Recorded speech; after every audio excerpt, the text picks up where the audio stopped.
Günlerdir hep senin için ağlar gözlerim.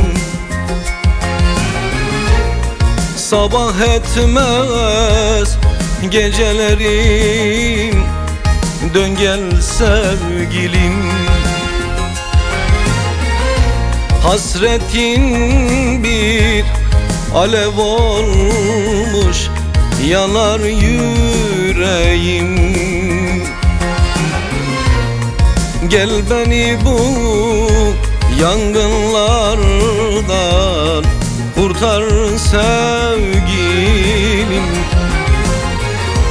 Sanki çıkmaz bir sokakta kalmış gibiyim.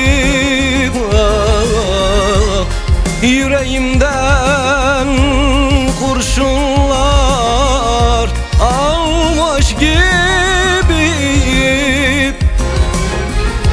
Hasretinden çıldırdım ben, deli biriyim.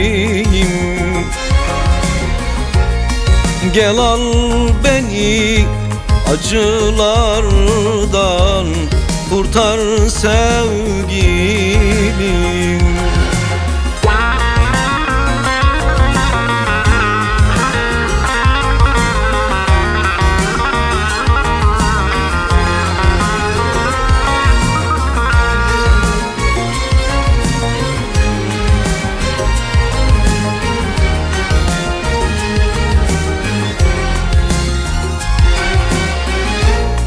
Günlerdir hep senin için ağlar gözlerim.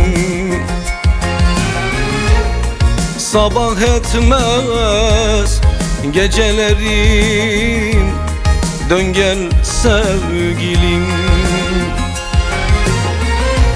Hasretin bir alev olmuş, yanar yüreğim. Gel beni bu yangınlardan kurtar sevgilim. Sanki çıkmaz bir sokakta kalmış gibiyim.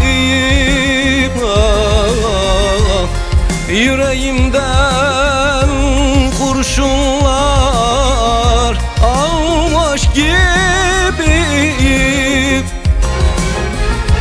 Hasretinden çıldırdım ben, deli biriyim. Gel al beni acılardan kurtar sevgilim.